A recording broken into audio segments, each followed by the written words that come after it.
손길 가운데 크고 놀라운 새 일을 행하실 것을 믿습니다. 그리고 이미 시작되었습니다. 이제 곧 나타날 줄 믿으시기 바랍니다. 오늘은 교회력으로 주현절 절기입니다. 원래 주현절은 1월 6일인데 이제 저희가 지난주에는 1월 4일이었고 이제 주현절 후 첫 번째 주일을 맞이하게 되지요. 주현절은 예수님께서 하나님의 아들이자 구원자로 이 땅에 빛으로 나타나신 날을 기념하는 날입니다. 그래서 원래 주현절은 예수님의 탄생, 그렇죠? 예수님이 이 땅에 빛으로 오셨으니까 탄생, 그리고 예수님의 세례 받으심, 요단강에서 세례 요한을 통해서 세례 받으심과 그 다음에 예수님께서 행하신 첫 이적, 오늘 본문에 나온 가나의 혼인잔치, 이 사건을 중심으로 지키는 절기라고 말할 수 있습니다. 그런데 이제 4세기쯤 되었을 때 주현절과 성탄절이 이렇게 나눠지게 됩니다. 왜 나눠지게 되었냐? 성탄절이 예수님께서 이 땅에 오심으로 자신을 빛으로 드러내신 날이긴 하지만 정작 많은 사람들은 예수님의 탄생을 알지 못했기 때문에 성탄절은 따로 이렇게 하고 이후 이제 주현절을 따로 묶어가지고 예수님의 세례와 그 다음에 가나의 혼인잔치를 통해서 예수님을 나타내신 사건. 그러니까 세례는 모든 사람들에게 이렇게 세례를 받음으로 나타내 보인 거라고 하면은 가나의 혼인잔치는 자신의 사역을 통해서 하나님의 자녀, 하나님의 아들 되심을 나타낸 사건이라고 볼 수 있는 것입니다. 주연절은 구세주의 세상에 구세주 예수님께서 세상에 나타나심을 의미하는 데서 그치는 것이 아니라 더 나아가 세상으로 하여금 그리스도이신 예수님 앞으로 나올 것을 초청하는 절기이기도 합니다. 하나님의 진실된 빛을 증거하는 절기가 될 수 있도록 우리가 힘쓰실 수 있기를 바랍니다. 그래서 주연절 기간 동안은 주로 예수님의 사역들, 예수님께서 이 땅에서 어떠한 사역들을 하셨는지에 대한 말씀을 묵상하고 또 우리 초대교회에서는 그런 걸 중심으로 말씀을 전했다라고 합니다. 이 절기는 예수님의 세례로부터 시작되어지는데 이때 예수님이 하나님의 아들 되심을 선포했었고 그 다음에 예수님의 사역이 본격적으로 시작되어지는 그 일들을 다루고 있는 것이지요. 그래서 이 절기는 주연절 이후 마지막 일요일까지 이렇게 쭉 되는데 요번에 제가 좀 미리 달력을 좀 봤습니다. 그래서 주연절 마지막 날이 언젠가 봤더니 2월 15일이더라고요. 2월 15일이 또 설 명절 시작이더라고요. 근데 2월 15일이 이제 주연절 마지막인데 이 주연절 마지막 주가 또 무슨 날이냐? 이제 그 주연절이 끝나고 바로 이어지는 게 사순절로 이어집니다. 그래서 2월 15일 날 주연절이 딱 끝나는 순간 이제 그 주 수요일부터 재수요일이 시작되는 거지요. 그 주연절 끝에가 또 이제 산상변모 주일로 또 이렇게 지키게 됩니다. 그래서 예수님께서 변화되신 사건들을 또 그때 또 이렇게 기념하게 되는데 주연절에 대한 설명은 앞으로도 이제 계속 해마다 조금씩 설명해 나가도록 하겠고요. 주연절과 관련해서 오늘 본문은 예수님께서 자신의 영광을 나타내신 사건, 즉 가나의 혼인잔치를 살펴보려고 합니다. 예수님께서는 가나의 혼인잔치에 참여하셔서 물을 포도주로 만드셨지요. 이것은 단순히 물을 색깔만 변하게 한 것이 아니라 맛과 향, 그리고 포도주 많이 마시면 어떻게 돼요? 약간 좀 취기가 올라오지요. 그러니까 아예 물이 변해서 포도주가 됐다는 얘기는 형태만 바뀐 게 아니라 외형만 바뀐 게 아니라 본질적으로 바뀐 것을 의미하는 것입니다. 그래서 이러한 변화를 사도 바울은 로마서 12장 2절에서 메타모르포스테라는 헬라어를 사용해서 변화라는 단어를 사용하는데 아까 우리 전사님이 또 이 본문 가지고 기도를 잠깐 하셨죠. 이 세대를 본받지 말고 변화를 받아 하나님의 선하시고 기뻐하시고 온전하신 뜻이 무엇인지 분별하도록 하라. 그 본문입니다. 변화. 이게 영어로는 트랜스포메이션이라고 사용되는 단어인데 이게 어떤 변화를 말하냐면은 그냥 머리 긴 사람이 머리 짧게 잘라가지고 변했네 뭐 이런 의미 정도가 아닙니다. 아니면은 뭐 옷을 좋은 걸 입어가지고 야 너 변했다 좀 외형이 변했다 뭐 이런 정도가 아닙니다. 그러면은 성형수술을 해가지고 우리 옛날에 미녀는 괴로운가요? 그 영화가 있었는데요. 뚱뚱한 여자가 이제 전신 성형수술해가지고 아주 그냥 날씬하고 이쁜 여자가 되었습니다. 아예 알아보지 못할 정도로 변했습니다. 그렇게 변한 걸 말하는 건가요? 아니요. 이 변화는 성경에서 말하는 변화는 그런 외형적인 변화를 말하는 게 아니라 본질적인 변화를 말하는 겁니다. 그러니까 외형의 변화도 있지만 아예 속이 다 변하는 겁니다. 그래서 이 변화의 어원을 쭉 찾아가 보니까 나비가 나옵니다. 나비가 처음에 알을 낳고 알이 까면 어떻게 됩니까? 애벌레부터 시작되죠. 애벌레가 막 다니면서 풀을 뜯어 먹습니다. 나뭇잎 뜯어 먹습니다. 그러니까 애벌레에게 있어서 유일한 기쁨은 그냥 나뭇잎 뜯어 먹는 겁니다. 그리고 하루 종일 그냥 기어 다닙니다. 땅바닥을. 그런데 이 애벌레가 시간이 지나면 이제 번데기가 되지요. 그래서 잠시 자신만의 시간을 가진 다음에 그 다음 어떻게 되죠? 갑자기 변하는데 애벌레하고 나비하고 비교가 됩니까? 애벌레 때는 땅을 기어다니면서 풀 먹고 살았던 애가 나비가 되어서는 하늘을 헐헐 날아다니면서 꿀을 빨아먹으면서 그렇게 먹는 것도 바뀌고 아예 형태도 바뀌고 땅에서부터 하늘로 아예 그 삶의 자리도 바뀌고 완전히 바뀌는 겁니다. 이것이 바로 성경에서 말하는 변화라는 것입니다. 우리는 가끔 사람은 변하지 않아. 그래서 뭐라 그래요? 사람은 고쳐 쓰는 게 아니야. 그런 말 많이 하죠. 맞아요. 사람은 변하지 않습니다. 보통으로는 변하지 않습니다. 근데 어떻게 변할 수 있습니까? 오직 오직 성령님께서 우리 가운데 함께 하실 때 오직 예수 그리스도의 능력으로 우리는 변화를 만들어갈 수 있음을 믿으실 수 있기를 바랍니다. 오늘 가나의 혼인 자체가 그 사건 이야기하는 겁니다. 변하지 않아. 사람을 변하지 않아.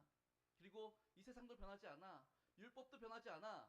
그런데 오직 예수 그리스도만이 모든 것을 변화시키는 능력이 있다라고 말씀하시는 것이고 그 시작 바로 새로운 창조, 새로운 시대 시작이 누구로부터?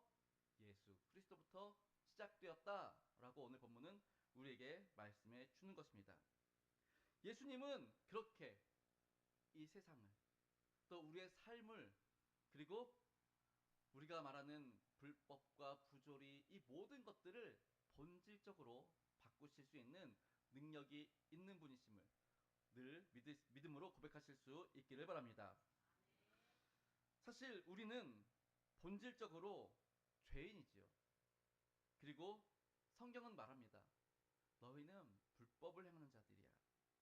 너희는 본질적으로는 하나님을 대적하는 자들이야.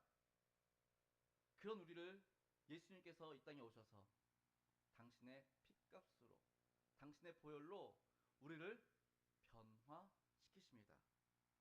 그래서 그와 같은 우리를 당신의 자녀 삼아주셨고 늘 거절당하던 우리가 예수 그리스도 안에서 용납받게 되었으며 정말 세상의 그 물질에 세상의 우상에 빠져가지고 정말 창기처럼 살았던 우리를 당신의 신부로 삼아 주셨습니다.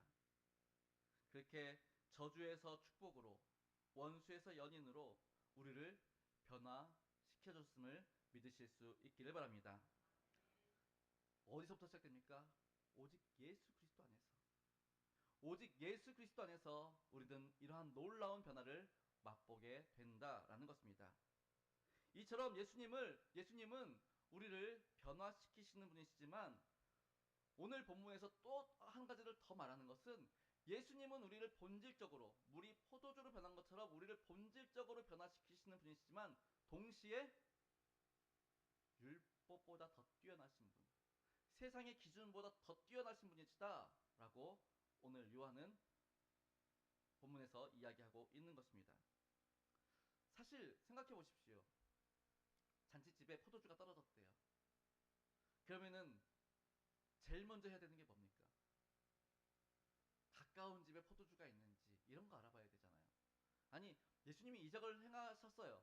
그러면 굳이 입구에 집에 들어올 때 손 씻는, 발 씻는 그 항아리에 물을 담을 필요가 뭐가 있어요?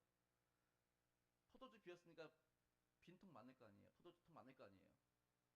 그 통에다가 물 넣고 포도주 만들면 되지. 왜 굳이 밖에 있는 그 손 씻는, 발 씻는 그 항아리에다가 물을 담으래요? 그리고 왜 그 물 항아리를 손도 못 씻게, 발도 못 씻게 포도주로 바꿔버려요? 그러니까 이게 지금 굉장한 사건인 겁니다. 그러니까 예수님께서, 그러니까 요한이 왜 예수님이 그렇게 하셨냐? 그건 바로 율법을 파기하기 위해서. 그전까지는 율법이 우리를 깨끗게 하고, 율법을 지킴으로 우리가 하나님의 자녀가 되고, 율법을 지킴으로 구원을 얻는다라고 생각을 했었습니다. 그래서 지금 이 손 씻고 발 씻는 게 단순히 손이 더러워서 발이 더러워서 씻는 게 아니라 이게 사실은 유대인의 정결 예식입니다. 우리도 밖에 다니다 보면 알게 모르게 세균이 옮겨 붙잖아요. 어디서 세균이 옮겨 붙지요? 어디서? 우리 뭐 가까우셔서 걸어오시는 분들은 별로 경험이 없지만 조금 거리가 있으신 분들은 차를 타고 옵니다. 그럼 버스 타고 오거나 뭐 자기 차를 타고 오거나 여기저기 세균이 많이 묻어 있죠. 뭐 앞전에 누가 여기다가 기침을 했는지 뭐 아니면 여기다가 누가 침 발랐는지 알게 뭡니까? 그러다 보면 그 사람의 세균이 그대로 그 손잡이에 묻어 있는데 우리는 모르잖아요. 이렇게 만지면 어떻게 돼요? 그 세균이 우리한테 옮겨 붙겠지요.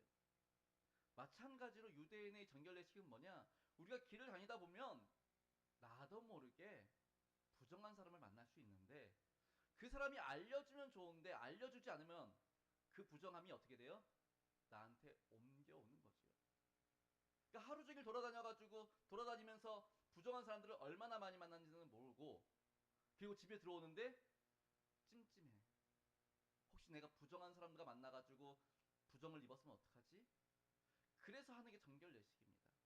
오늘 하루 다니면서 혹시라도 모르는 그 부정이 나한테 옮겨왔다면 이 시간 손을 씻으면서 발을 씻으면서 내 부정이 씻겨지도록 하는 게 바로 이스라엘의 정결 예식이었던 것이지요. 그런데 생각해 보십시오. 정말 그 부정함이 우리에게 옮겨졌다면 씻는 행위로 우리의 부정함이 씻겨지겠습니까? 그럴 수 없죠. 그런데 유대인들은 마치 이것이 전부인 양. 이걸 하면 집에 들어올 때 손 씻고 발 씻으면 우리의 부정이 다 없어지고 죄사함 받는 것인 양 그걸 그렇게 지켰던 겁니다. 그러니 예수님께서 그 율법을 파기하는 거예요. 야, 율법으로는 안 돼. 율법으로는 너희를 깨끗하게 할 수 없어. 율법으로는 너희를 새롭게 할 수 없어. 율법으로는 너희를 구원할 수 없어. 그래서 그 율법으로 가득한 그 항아리에 그 물에 어떻게 해요? 포도주로 바꿔버리는 겁니다. 오직 무엇으로? 예수 그리스도의 보혈의 능력으로 너희는 새롭게 될 수 있어. 오직 예수 그리스도의 보혈의 능력이 너희를 구원에 이르도록 할 수 있어. 지금 이 가나의 혼인잔치 사건이 이것을 우리에게 알려주고 있는 것입니다.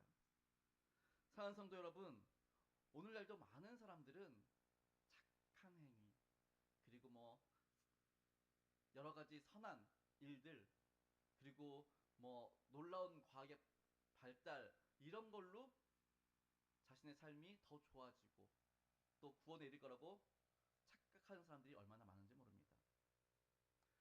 지난번에 잠시 말씀드렸지만 하나님의 교회 성도가 몇 명이래요? 전 세계적으로 거의 400만에 가깝다고 합니다. 하나님의 교회 안산홍. 예.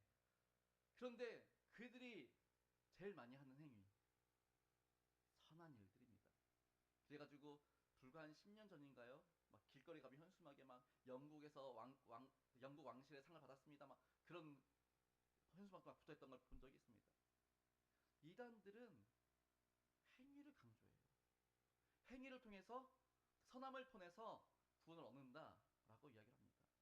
우리 작년 다니엘 기도 때 신천지에서 나와가지고 지금은 이제 정통교회에서 전도사 하시는 여자분이 계셨어요. 그분이 한 얘기도 그거예요. 어느 날 나를 돌아봤는데 이단 상담 세미나에 가가지고 끌려가가지고 거기서 이제 듣는데 처음에는 내가 믿는 게 맞아 그랬는데 듣다 보니 어때요? 내가 지금 뭐 하고 있는 거지? 성경은 우리의 구원이 믿음으로 된다고 하는데 그 신천지에서 보니까 신천지에서 그렇게 막 십몇 년을 활동하고 보니까 믿음이 아니라 행위에 의한 뭘 해야 되고 뭘 해야 되고 뭘 해야 되고 자꾸 뭘 해야 된대요. 그래야 구원을 이룰 수 있다고 얘기를 하니 그렇게 자꾸 뭔가를 한대요. 포교 활동도 당연한 거고요. 그 다음에 거의 매일 신천지 본부에 가가지고 예배 드리는 것도 그렇고요. 뭔가를 계속 해야 된대요. 행위로는 안 됩니다. 오늘 가나의 혼인잔치 사건이 이 얘기해 주는 겁니다. 율법으로는 안 돼. 행위로는 안 돼. 그것으로는 너희 행실을 너희 속을 깨끗게 할 수 없어. 그것으로는 구원을 이룰 수 없어. 오직 예수 그리스도의 보혈의 능력으로. 오직 예수 그리스도만이 우리를 깨끗게 하시고 우리를 새롭게 하시고 변화시키신다는 것을 오늘 보면은 우리에게 말씀해 주시는 것입니다. 그래서 예수 그리스도로 말미암아 우리의 죄가 사함을 얻고 영원한 생명을 얻게 되는 새로운 새로운 시대가 예수 그리스도로부터 시작되었다라고 말씀하기 위해서 요한복음은 첫 이적을 바로 가나의 혼인잔치 사건으로 시작하고 있는 것입니다. 사랑하는 성도 여러분, 오늘 우리가 이 땅을 살아가면서 다른 거에 의지하지 마시기 바랍니다. 오직 예수님밖에 없습니다. 오직 예수님만이 우리를 새롭게 하시며 오직 예수님만이 우리를 변화시키시며 오직 예수님만이 우리의 구원이 되시는 줄 믿으실 수 있기를 바랍니다. 그러니 옆에 분들이 변하지 않아요. 내 자녀가 변하지 않아요. 안 변한다니까요. 변할 수가 없어요. 그럼 어떻게 해야 됩니까? 이제 기도해야죠. 예수님이 그 안으로 들어가 주십시오. 예수님이 내 자녀와 함께, 내 남편과 함께, 내 아내와 함께, 내 주변에 있는 사람과 함께 할 때 그의 삶이 변화될 줄 믿습니다. 그거 해야 되는 겁니다.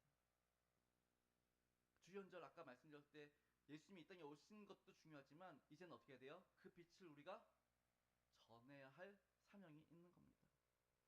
그래서 오직 예수님만이 우리의 삶을 변화시키시고 새롭게 하시고 구원을 이루시기에 오늘도 죽어가는 영혼들을 향해서 또 변하지 않는 인생들을 향해서 예수 그리스도의 복음을 전할 뿐만 아니라 그들에게 정말 중보기도 해줄 수 있는 그래서 예수의 생명으로 가득할 수 있도록 힘쓰실 수 있기를 바랍니다. 사랑하는 포도원교회 성도 여러분, 오늘부터 주연절 첫 번째 주일이 시작됩니다. 예수님을 더욱더 묵상하시며 예수님이 이 땅에 오신 이유 그리고 그분을 통해서 죄인에서 의인으로 변화되어 천국 백성이 되었음을 늘 기억하며 감사하며 사실 수 있기를 바랍니다. 더 나아가서 그 기쁨과 그 은혜, 그 감사를 우리의 이웃들에게도 나누며 살아가실 수 있는 저와 성도님들 되시기를 주님의 이름으로 축원합니다. 축원합니다.